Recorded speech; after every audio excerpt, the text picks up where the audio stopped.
Hello नमस्कार, मैं are के सक्सेना मास्टरमाइंड कोचिंग जीवा एक एजुकेशनल यूट्यूब चैनल में एक बार पुनः आप लोगों का बहुत बहुत स्वागत और अभिनंदन करता हूं। आज की मेरा ये क्लास हिस्ट्री की क्लास है। इसमें मैं आधुनिक भारत का इतिहास पढ़ा रहा हूं और उसी का ये क्रम कौन सी क्लास है आपकी? ये 53वीं क्लास है और भारत की आज़ादी ये टॉपिक है। तो भारत की आज़ादी में विभिन्न सारी घटनाएं हुई जिनसे आपके एग्जाम में क्वेश्चन आते हैं। तो मेरा पर्पज वही है कि आपसे हिस्ट्री के क्वेश्चन जो है वो बन जाएं।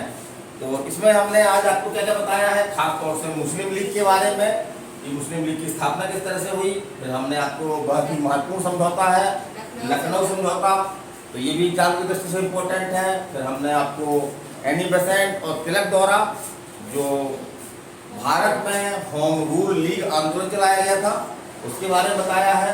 और सबसे बड़ी बात हमने जो है महात्मा गांधी के जो प्रारंभिक आंदोलन 1920 के पहले माने असहयोग आंदोलन के पहले गांधी जी के 3 महत्वपूर्ण आंदोलन थे वो हमने बताया है। गांधी जी किस तरह से दक्षिण अफ्रीका गए, भारत कब आए वो, और उन्होंने किस तरह से भारत की आज़ादी में भारत की राजनीति में अपनी जो है वो एक प्रभुत्ता स्थापित की। तो चलिए हम शुरू करते हैं। पहले हम चलते हैं मुस्लिम लीग।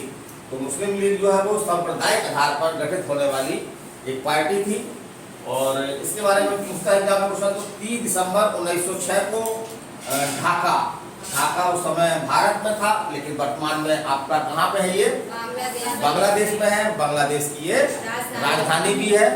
तो ढाका में हुई और इसके संस्थापक कौन थे और प्रथम अध्यक्ष दोनों एक ही व्यक्ति थे। वो आपके ढाका के उस समय के नवाब कौन थे आपके? सलीमुल्लाह खान। तो इससे क्वेश्चन क्या बनते हैं कि मुस्लिम लीग की स्थापना कब हुई? 30 दिसंबर 1906 को। कहाँ पे हुई आपकी? ढाका में हुई। किसने की? सलीमुल्लाह ने की। मुस्लिम लीग के प्रथम अध्यक्ष कौन थे? सलीमुल्लाह थे। फिर हम आगे चलते हैं कि इसका उद्देश्य क्या था। तो मुस्लिम लीग का जो प्रारंभिक में जब स्थापित हुई थी तो इसका उद्देश्य था मुसलमानों के हितों की रक्षा करना और अंग्रेजी शासन से मुसलमानों के लिए जो अधिकारों की मांग करना। लेकिन आगे चल करके इसकी मांग कुछ गड़बड़ हो गई है ना, ये भटक गई अपने रास्ते से और इसका उद्देश्य क्या हो गया? भारत से अलग होकर के एक मुस्लिम राष्ट्र की स्थापना करना। तो बाद में इसका उद्देश्य क्या हो गया? भारत से अलग होकर के एक मुस्लिम देश की स्थापना करना। तो चलिए हम और आगे चलते हैं। तो जैसा कि हम जानते हैं कि अंततः जो है भारत में का विभाजन हुआ और पाकिस्तान नाम का जो है वो एक नया राष्ट्र दुनिया के नक्शे पर आ गया।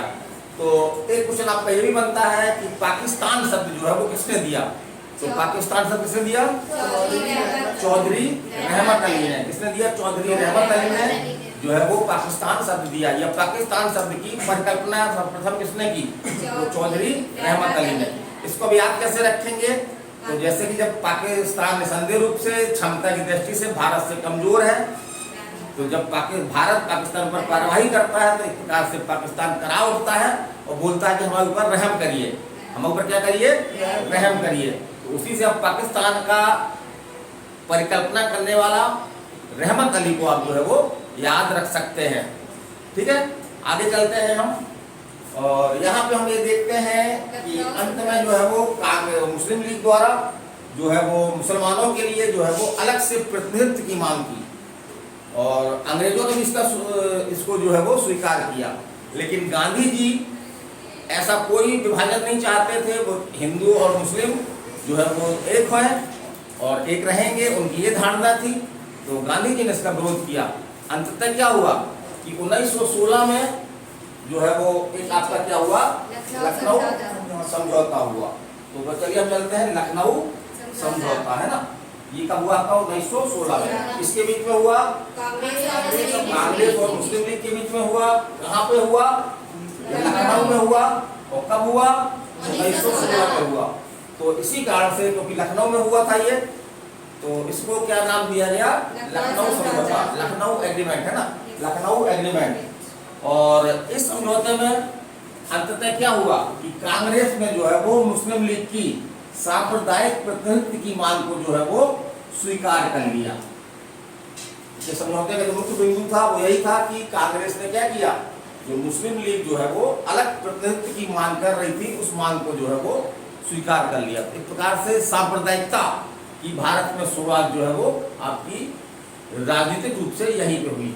और निसंदेह रूप से कांग्रेस का ये उस समय का निर्णय जो है वो गलत था।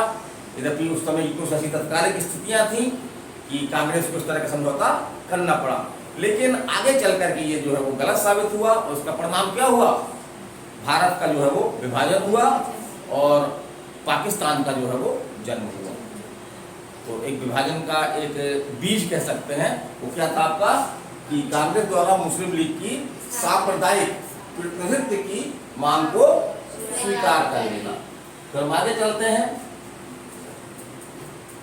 इसमें एक घटना और हुई थी आपकी कि कांग्रेस के जो दो गुट बट गए थे, कब बटे थे, 1900 कांग्रेस तो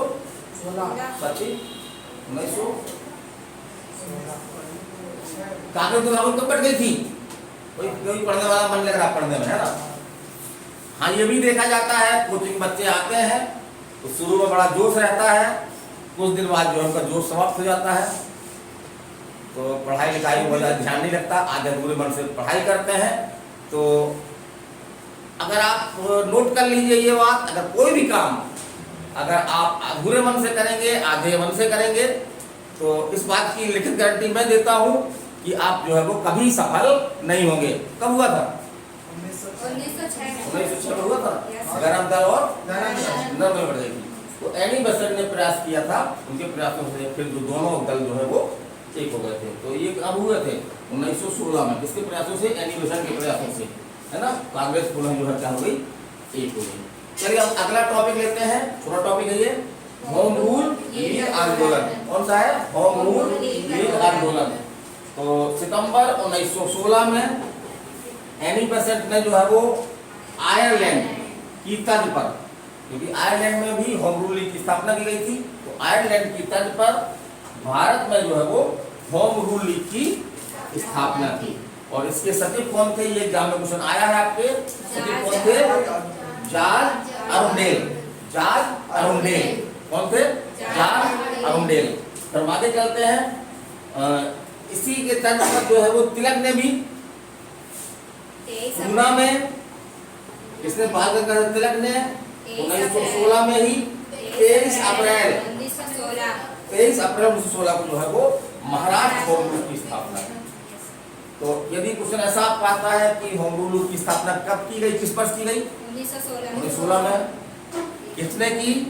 तो दोनों ने की, एनी बेसेंट ने भी की, तिलक ने भी की। सर्वप्रथम किसने की? कब की? 23 अप्रैल 1916। 23 अप्रैल 23 अप्रैल 23 अप्रैल 1916। तो ये की कहाँ पे की? महाराष्ट्र में की, दक्षिण भारत के लिए की। और इन्होंने जो है वो कुछ समाचार पत्र भी निकलवाए, जैसे पूछा जाता है आपका कि एनी बेसेंट ने जो है वो एक न्यू इंडिया नामक जो है अंग्रेजी अखबार निकाला था, है ना। इसमें जो है वो होम रूल लीग की विचारधारा को आगे बढ़ाया गया। और यहाँ कुछ फैक्ट आ रहे हैं, जैसे कि साबरमती आश्रम की स्थापना किसने की? महात्मा गांधी। तो 1916 में किसने? महात्मा गांधी ने। उसको याद रखना, 1916 में किसने की? महात्मा गांधी ने की। ये 1915 में दक्षिण अफ्रीका से वापस आकर के 1916 में जो है वो साबरमती आश्रम की स्थापना की। और ये कहाँ पे है साबरमती आश्रम?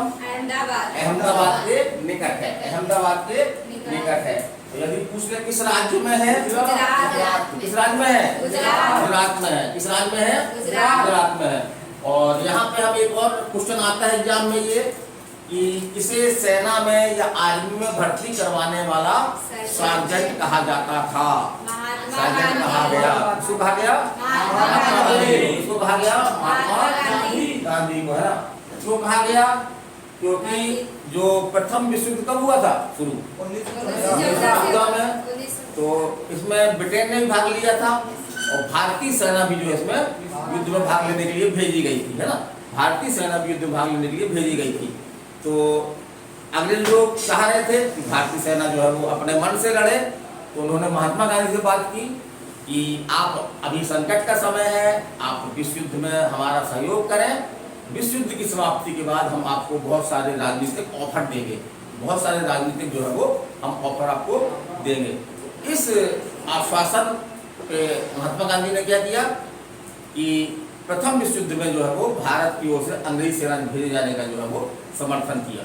और उस समय जब युद्ध होते हैं तो सैनिकों की निसंदेह रूप से कमी होती है, तो उस समय नए लोगों को भर्ती भी किया जाता है। तो गांधी जी ने जो है वो लोगों को प्रेरित भी किया कि आप लोग सेना में भर्ती हो। तो उसी आधार पर इनको एक व्यंग्यात्मक रूप में जो है वो एक नाम दिया गया, भर्ती कराने वाला सार्जेंट। किसे कहा जाता है? महात्मा गांधी। फिर आपका हम बात कर रहे थे होम रूल लीग आंदोलन की, तो 1917 में जो है वो होम रूल लीग आंदोलन जो है वो समाप्त हो गया है ना। 1917 का समाप्त हुआ ये 1917 में। फिर हम बात करते हैं महात्मा गांधी की। तो महात्मा गांधी का जो मूल नाम था वो क्या था आपका? मोहनदास करमचंद गांधी। मोहनदास करमचंद गांधी। तो गांधी जी भी जैसे हम लोग हैं एक तरह के समान व्यक्ति थे, है ना। तो गांधी जी पहनावा पहनते थे, बाद में वो पहनावा नहीं था, कोट सूट टाई सब लगाते थे। जिस तरह से हम युवा लोग सोचते हैं कि भाई हम लोग आगे भविष्य में क्या करें, किस तरह से हम रोजी रोटी का माध्यम बना लें ताकि हम अपना जीवन यापन कर सकें। तो गांधी जी की सोच यही थी। यही सोच करके गांधी जी जो है वो उन्होंने कहाँ से किया था? ब्रिटेन से जो है वो LLB की डिग्री की, बहुत शॉर्ट टर्म की डिग्री थी वो डिग्री की, और फिर वकालत करने की उनका विचार कि वकालत करेंगे। लेकिन बहुत दिन हो गए, कोई क्लाइंट नहीं आया। अंततः एक जो है मुस्लिम क्लाइंट, इसका दक्षिण अफ्रीका की अदालत में कोई एक मुकदमा चल रहा था, वो आया। तो क्या हुआ? गांधी जी जो बोले कि ठीक है हम आपके लड़ देंगे। गांधी जी को वो कहाँ ले गया? दक्षिण अफ्रीका ले गया। वहीं पे व्यापक पैमाने पर कौन सी नीति चल रही थी वहां पे? रंग भेद की नीति, है ना। मतलब गोरे और कालों के बीच में जो है वो बहुत ज्यादा भेदभाव था। काले लोगों के मानवाधिकार का जो है वो उल्लंघन किया जा रहा था, उनको बहुत सारे अधिकार प्राप्त नहीं थे। तो एक अधिकार उनको ये भी था कि वो फर्स्ट क्लास ट्रेन में जो है वो डिब्बे बोगी में यात्रा नहीं कर सकते थे। क्योंकि गांधी जी इस बात को नहीं मानते थे। गांधी जी मानते कि सब इंसान इंसान है। तो गांधी जी ने जो है वो टिकट कटवा करके AC के, वो AC नहीं हो सकता ना उस समय, फर्स्ट क्लास बोगी में वो बैठ गए। लेकिन वहाँ पे उनका अपमान हुआ, उनके सूटकेस वगैरह फेंक दिया गया, उनको धक्का मार के प्लेटफॉर्म में से गिरा दिया गया। तो यहीं से जो है वो एक मोहनदास करमचंद गांधी जो है वो क्या बन गए? महात्मा गांधी बनने की उनकी जो है वो शुरुआत हो गई। और दक्षिण अफ्रीका में उन्होंने जो है इस रंगभेद नीति के खिलाफ आंदोलन चलाया। और वहाँ पे उन्होंने एक फार्म की स्थापना भी की थी। वो एग्जाम में क्वेश्चन आता है आपका, लिख भी रखा हुआ हमने यहीं पे, है ना। फिनिक्स फार्म की स्थापना की है ना। फिनिक्स फार्म की स्थापना की गांधी जी ने वहाँ पे जाकर के। और 1915 में गांधी जी जो है वो भारत वापस आ गए। तो चलिए हम उसके बारे में चलते हैं। तो गांधी जी का सत्याग्रह प्रयोग। तो गांधी जी का सत्याग्रह का प्रथम प्रयोग कहाँ पे हुआ? अंग्रेज नीति के खिलाफ जो है कहाँ शुरू किया उन्होंने? दक्षिण अफ्रीका में। और कुछ इस तरह से आता है कि गांधी जी ने अपना सत्य का पहला प्रयोग कहाँ किया? दक्षिण अफ्रीका में किया। लेकिन यदि पूछता है गांधी जी ने भारत में पहली बार सत्याग्रह का प्रयोग कहाँ किया? तो कहाँ किया? चंपारण सत्याग्रह में। तो गांधी जी ने भारत में प्रथम बार सत्याग्रह का प्रयोग जो कहाँ किया? आपका चंपारण किसान आंदोलन चल रहा था, उसी दौरान किया इन्होंने, है ना। और इस आंदोलन कब हुआ था आंदोलन? ये 1917। और मुद्दे की भारत में गांधी जी ने भारत में गांधी जी ने सत्याग्रह का प्रयोग पहली बार किस वर्ष किया? 1917 में किया। कहाँ पे? चंपारण। चंपारण है कहाँ पे? ये बिहार में है। चंपारण जो है वो कहाँ पे है? बिहार में है। तो वहाँ पे किया। वहाँ पे क्या था कि किसान आंदोलन था। ये किसान टैक्स से, सरकार द्वारा लगाए गए टैक्स से परेशान थे, उनका शोषण हो रहा था। तो उसी शोषण के खिलाफ जो है वो अंग्रेजी शासन के खिलाफ ये जो है वो एक विद्रोह था। विद्रोह नहीं कहेंगे, एक आंदोलन था। और इसी आंदोलन में एक किसान नेता था, आपका कौन, क्या नाम था उसका? राजकुमार। तो उसने गांधी जी को जो है आमंत्रित किया। उसने रुकना अभी, अभिषेक हमसे मिलके जाना है ना कटोरी। तो आंदोलन किया। और तो किसने बुलाया था गांधी जी को? चंपारण का नेतृत्व करने के लिए गांधी जी को किसने बुलाया था? राजकुमार। किसने बनाया था? किसान राजकुमार। राजकुमार ने। और उसके बाद गांधी का दूसरा जो आंदोलन था वो था आपका 1918 का खेड़ा आंदोलन। ये भी टैक्स ना देने के विरोध में था, है ना, वो अत्यधिक टैक्स लगाए गए थे। तो अंततः इस आंदोलन में गांधी जी को सफलता मिली और अंग्रेजों ने जो टैक्स जो है वो कम किए। फिर गांधी जी का तीसरा जो सत्याग्रह का प्रयोग था, उनका तीसरा आंदोलन था वो था 1918 का अहमदाबाद मिल मजदूर हड़ताल। तो यहाँ पे जो अहमदाबाद मिल है उसके मजदूर जो है वो क्या कर रहे थे? हड़ताल कर रहे थे। गांधी जी ने उनका समर्थन किया और यहीं पे गांधी जी ने जो है वो अपनी पहली भूख हड़ताल शुरू की। ये क्वेश्चन पूछता है कि गांधी जी ने पहली भूख हड़ताल कब की? 1918। कहाँ पे? अहमदाबाद जो मिल है उसमें जो मजदूरों के समर्थन में। तो आज का इतना ही। तो कैसा लगा आपको ये वीडियो? बहुत ज़्यादा चटपटा नहीं बोलता हूँ, बहुत ज़्यादा सिंपल ढंग में, उद्देश्य रहता है पढ़ाना तो वही पढ़ाता हूँ। अन्य यूट्यूबरों की तरह बहुत ज़्यादा अनावश्यक बातें नहीं करता हूँ। इसको आप देखिएगा, निसंदेह रूप से आपको लाभ होगा। तो मैं आपके सबसे ना आपसे अगले वीडियो तक चाहता हूँ। नमस्कार, धन्यवाद।